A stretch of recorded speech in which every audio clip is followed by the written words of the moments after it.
మెదక్ జిల్లా తూప్రాన్లో నిజాయితీని చాటుకున్నాడు O T stall నిర్వాహకుడు. తన టీ స్టాల్ ముందు బంగారం పోగొట్టుకున్న ఓ ఫ్యామిలీకి తిరిగి అప్పగించాడు. శ్రీరామనవమి సందర్భంగా తన కుమార్తెకు బంగారాన్ని ఇవ్వడానికి వెళ్లారు నరసింహులు దంపతులు. బైక్పై వెళ్తుండగా టీ స్టాల్ ముందు స్పీడ్ బ్రేకర్ ఎక్కించడంతో నగల బ్యాగ్ కింద పడిపోయింది. బ్యాగును చూసి పోలీసుల సమక్షంలో నరసింహులు దంపతులకు అప్పగించాడు టీ స్టాల్ నిర్వాహకుడు నాగరాజు. 13 లక్షల విలువైన 9 తులాల బంగారాన్ని పోగొట్టుకున్న నరసింహులు దంపతులకు తిరిగి గోల్డును ఇవ్వడంతో డీఎస్పీ నరేంద్ర గౌడ్ నాగరాజును సత్కరించారు.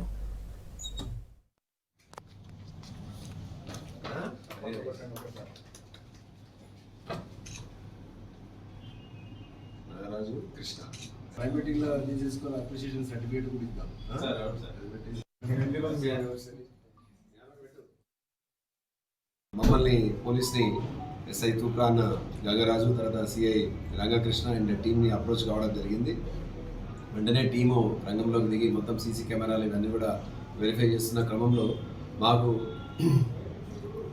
ఇక్కడే మన అదే రూట్లో ఒక నాగరాజు అని చెప్పేసి ఒక టీ స్టాల్ నడుపుకుంటున్న నాగరాజు ఆ స్పీడ్ బ్రేకర్ దగ్గర పడున్న ఈ బ్యాగ్ను గమనించేసి ఆయన దాచిపెట్టడం జరిగింది. అదే విషయాన్ని కృష్ణకు షేర్ చేసుకున్నాడు.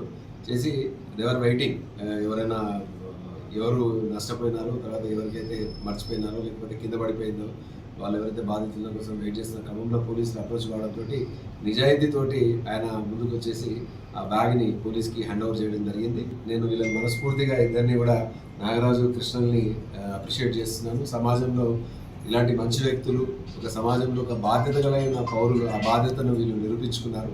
ఓపెన్ చేసే వరకు గోల్డ్ ఉంది సార్. అక్కడ అరే ఈ గోల్డ్ ఉన్నది కదా, ఎవరన్నా రిటర్న్ తీసుకోతురేమో అని చెప్పి అక్కడనే పెట్టుకున్నాం. ఇక్కడ పెడితే ఆలీలు వస్తారని చెప్పి పక్క కార్లో పెట్టుకున్నాం. అన్న అక్కడ ఇప్పుడు వచ్చి తరగతి మళ్ళీ రాగానే ఏం చేద్దామని ఎవరన్నా వస్తుండే సార్ అన్న ఆయనతో అప్పుడే పోలీసు వాళ్ళు సంప్రదిస్తారు. అక్కడ చూసే వాళ్ళ కదా సార్ ఎస్ఐ సార్ వచ్చిండు. సార్ అంటే ఇక్కడ ఏమన్నా దొరికిందారా బాబు అంటే సార్ మన దగ్గర ఉందని ఏ బాబు అని తీసుకొచ్చి సార్ హ్యాండ్ ఓవర్ చేసాం సార్. చెప్పడానికి కూడా సంతోషం తట్టుకోలేకుండా అంత బాధలు ఉన్నోళ్ళము అట్లా ఇప్పుడు సంతోషం అయింది సార్. మాకు కొడుకులు లేని వాళ్ళం సార్, ముగ్గురు బిడ్డలు నాకు మస్తు కష్టపడ్డా సార్. నేను బాగా తట్టుకోలేను బాధ. కానీ ఇప్పుడు మాత్రం మా హృదయం మొత్తం సంతోషంతో ఏం చెప్పాలో కూడా నాకు తెలుస్తలేదు. మన పోలీసు వాళ్ళు చాలా శ్రద్ధ తీసుకొని చాలా